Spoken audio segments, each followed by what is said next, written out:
ಸಬ್ಬಸಿಗೆ ಸೊಪ್ಪು ಇದೆಲ್ಲ ಸಾಗರ್ಗೆ ಬಹಳ ಇಷ್ಟ. ಬಸಳೆ ಸೊಪ್ಪಿನ ಸಾರು. ಇವತ್ತು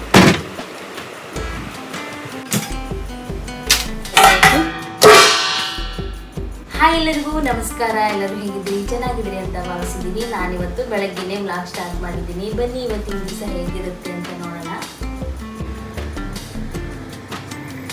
ಈಗ ಬಿಸಿನೀರು ಬಿಸಿ ಆಗಿದೆ.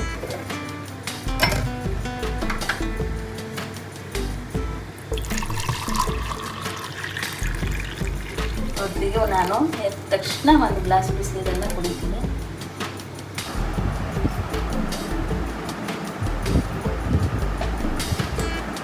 ಬೆಳಗ್ಗೆ ಎದ್ದು ಬಿಸಿ ನೀರು ಬಿಟ್ಟರೆ ಎಷ್ಟು ಆರಾಮಾಗ್ತಿದ್ರಿ. ಭಾಳ ಒಳ್ಳೆಯದು ಆರೋಗ್ಯಕ್ಕೆ. ಮೊದಲೆಲ್ಲ ನನಗೆ ಅಭ್ಯಾಸ ಇರಲಿಲ್ಲ. ನಮ್ಮ ಮನೆಯವರಿಗೆ ಎದ್ದ ತಕ್ಷಣ ಬಿಸಿನೀರು ಬೇಕು ಕುಡಿಯೋದಕ್ಕೆ. ಅದೆಲ್ಲ ನನಗೆ ರೂಢಿ ಮಾಡಿಸಿಕೊಟ್ಟ. ನೀವು ಕೂಡ ಹಂಗೆ ಮಾಡಿರಿ. ಎದ್ದ ತಕ್ಷಣ ಬೆಳಗ್ಗೆ ಒಂದು ಗ್ಲಾಸ್ ಬಿಸಿನೀರು ಕುಡೀರಿ, ಆರಾಮಾಗುತ್ತೆ.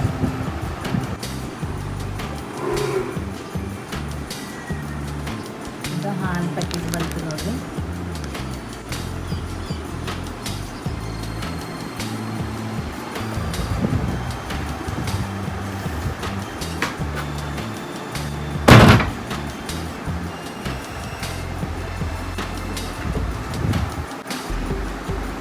ಈಗ ಅಡುಗೆ ಮನೆಗೆ ಹೋಗ್ತೀನಿ.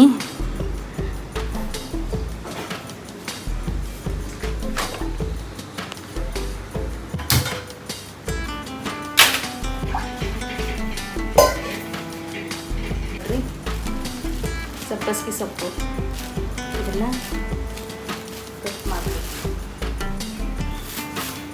ಸಬ್ಬಸಿಗೆ ಸೊಪ್ಪು ಅಂದರೆ ನಮ್ಮ ಮನೇಲಿ ಎಲ್ಲರಿಗೂ ಇಷ್ಟ. ಜೋಳದ ರೊಟ್ಟಿ ಜೊತೆಗೆ ಸಬ್ಬಸಿಗೆ ಸೊಪ್ಪಿನ ಪಲ್ಯ ಸೂಪರ್ ಆಗುತ್ತೆ ನೋಡಿ. ಈ ರೀತಿಯಾಗಿ ಸಣ್ಣಕ್ಕೆ ಕಟ್ ಮಾಡಿ ತೊಗೊಳ್ಬೇಕು. ಒಂದು ಕಡೆಗೆ ನಾನು ಚಹಾ ಮಾಡಲು ಇಟ್ಟಿದ್ದೆ. ಸ್ವಲ್ಪ ಬೆಳಗ್ಗೆ ಎದ್ದ ತಕ್ಷಣ ಚಹಾ ಕುಡಿದ್ಬಿಟ್ರೆ ಫುಲ್ ಎನರ್ಜಿ ಬಂದಂಗೆ ಆಗುತ್ತೆ. ಆಮೇಲೆ ಕೆಲಸ ಮತ್ತೆ ಶುರು ಮಾಡ್ಕೊಬೋದು. ಇಲ್ಲಿ ನೋಡಿ, ಈ ರೀತಿಯಾಗಿ ಸಣ್ಣಕ್ಕೆ ಕಟ್ ಮಾಡಿ ಸುಮಾರು 4ರಿಂದ 5 ಸತಿ ಚೆನ್ನಾಗಿ ತೊಳೆದಿಟ್ಕೊಂಡಿದ್ದೀನಿ. ಇಲ್ಲಿ ತೊಗರಿಬೇಳೆನ ರಾತ್ರಿಗೆ ನೆನೆಸಿಟ್ಟಿದ್ದೆ. ಟೀ ಬ್ರೇಕ್ ತೊಗೊಂಡಿದ್ದೀನಿ ನೋಡ್ರಿ. ಅಡುಗೆ ಮಾಡ್ತಾ ಸೊಪ್ಪೆಲ್ಲ ಕ್ಲೀನ್ ಮಾಡಿ ಬಂದೆ. ಕಟ್ ಮಾಡಿ ಅದು ಸಣ್ಣಕ್ಕೆ ಕಟ್ ಮಾಡಬೇಕು. ಸಬ್ಬಸಿಗೆ ಸೊಪ್ಪು ಬರೀಕ್ ಕಟ್ ಮಾಡಿ ಒಂದು 3ರಿಂದ 4 ಸತಿ ನೀರಲ್ಲಿ ತೊಳೆದಿಟ್ಟು ಬಂದಿದ್ದೀನಿ. ಇಷ್ಟು ದೊಡ್ಡ ಕಪ್ ಇದೆ ಅಂದರೆ ಫುಲ್ ಕುಡಿಯೋದಿಲ್ಲ, ಜಸ್ಟ್ ಸ್ವಲ್ಪ ಕುಡಿಯೋದು. ಕಪ್ಪಲ್ಲಿ ಕುಡಿಲಿಕ್ಕೆ ಬಹಳ ಇಷ್ಟ ರೀ, ಹಾಗಾಗಿ ಕುಡಿತಾ ಇದ್ದೀನಿ. ಟೀ ಕುಡ್ಕೊಂಡು ಆಮೇಲೆ ಮತ್ತೆ ಕೆಲಸ ಶುರು ಮಾಡ್ತೀನಿ. ನಮ್ಮ ಮನೆಯವರು ಎದ್ರು, ಅವರಿಗೆ ಬಿಸಿನೀರು ಕೊಟ್ಟು ಮಟ್ಟಿ ಫ್ರೀ ಎದ್ರಿ. Good morning. ಬಿಸಿನೀರು ಕುಡಿದ್ರಲ್ಲ? ಬಿಸಿನೀರು ಕುಡಿದೆ. ಬೆಳಗ್ಗೆ ಎದ್ದು ಫಸ್ಟ್ ನಾನು ಕುಡಿಯೋದು ಬಿಸಿನೀರು, ಒಂದು ಗ್ಲಾಸ್. ಆರೋಗ್ಯಕ್ಕೆ ಒಳ್ಳೆಯದು. ನಾನು ಕುಡ್ದಿದ್ದೀನಿ. ಹೌದಾ? ಕಂಪಲ್ಸರಿ ಪಾಲಿಸ್ಬೇಕು, ಎಲ್ಲರೂ ಪಾಲಿಸ್ಬೇಕು. ಎಲ್ಲರ ಆರೋಗ್ಯ ಚೆನ್ನಾಗಿರ್ಬೇಕು. ನೀವು ಹೇಳಿದ್ರಲ್ಲ, ನನಗೂ ಕಲಿಸಿದ್ವಿ. ಸೂಪರ್. ಬೆಳಗ್ಗೆಂದು ಖಾಲಿ ಹೊಟ್ಟೆ ಮೇಲೆ ಬಿಸಿನೀರು ಕುಡಿದ್ರೆ ಭಾಳ ಒಳ್ಳೆಯದು ಆರೋಗ್ಯಕ್ಕೆ. ಆಮೇಲೆ ಒಂದು ಟೀ ಕುಡಿದ್ರೆ ಎನರ್ಜಿ ಬರ್ತದೆ. ಟಿಫನ್ ಮಾಡೋ ತನಕ ಟಿಫನ್ ಮಾಡೋದು. ಮತ್ತು ಸಾಯಂಕಾಲನೇ ಕುಡಿಬೇಕು ಟೀ. ಪದೇ ಪದೇ ಕುಡಿಯೋಂಗಿಲ್ಲ.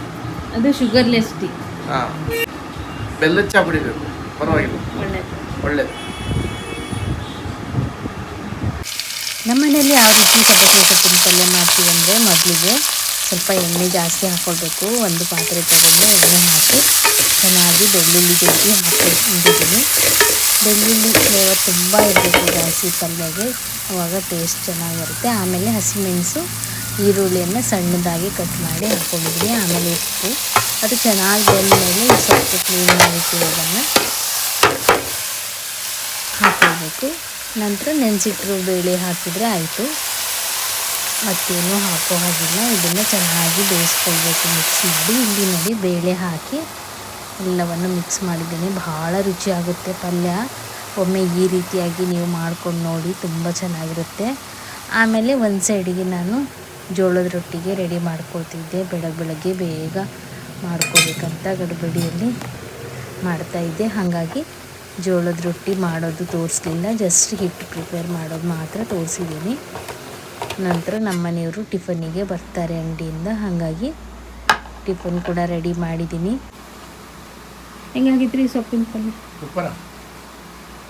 ಸಬ್ಬಸ್ಗಿ ಪಲ್ಯ, ಜೋಳದ ರೊಟ್ಟೆ, ಸೂಪರ್ ತಿಂಡಿ, ಆರೋಗ್ಯವಾದ ಫುಡ್ಡು.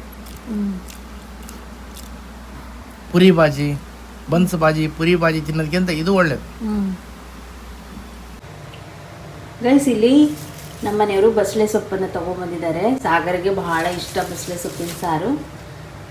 ಇವತ್ತು ಬಸಳೆ ಸೊಪ್ಪಿನ ಸಾರು ಮಾಡ್ತಾ ಇದ್ದೀನಿ ಊಟಕ್ಕೆ, ಮಧ್ಯಾಹ್ನದ ಊಟಕ್ಕೆ. ಕುಕ್ಕರಿಗೆ ಮೊದಲು ಬೇಳೆ ತೊಳೆದು ಹಾಕಿದ್ದೀನಿ, ನಂತರ ಬಸಳೆ ಸೊಪ್ಪನ್ನು ತೊಳೆದು ಕ್ಲೀನ್ ಮಾಡಿ ಹಾಕಿದ್ದೀನಿ. ಈಗ ಬಸಳೆ ದಂಟನ್ನು ಹಾಕ್ಕೊಳ್ಬೇಕು.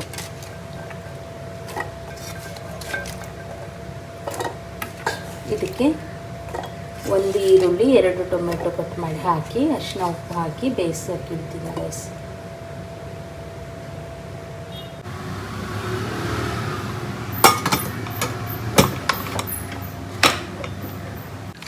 ನೋಡಿ, ಬಸಳೆ ಸೊಪ್ಪಿನ ಸಾರು ಮಾಡಿದ್ದೀನಿ ಇವತ್ತು. ರೆಡಿ ಆಯಿತು. ಇಲ್ಲಿ ಗಂಜಿ ಮಾಡಿದ್ದೀನಿ, ಇಲ್ಲಿ ಪ್ರೋಟೀನ್ ಮಿಲ್ಕ್ ಮಾಡಿದ್ದೀನಿ ನಮ್ಮ ಮನೆಯವರಿಗೆ. ತೊಗೊಂಡು ಹೋಗೋದು ಬಾಕ್ಸಿಗೆ ಹಾಕಿ. ಇಲ್ಲಿ ಸಂಜೆಗೆ ದೋಸೆ ಹಿಟ್ಟು ರೆಡಿ ಇದೆ, ಚಟ್ನಿ ಕೂಡ ರೆಡಿ ಇದೆ, ಹಾಗೆ ಅನ್ನ ಪಲ್ಯ ಎಲ್ಲ ರೆಡಿ ಆಯಿತು.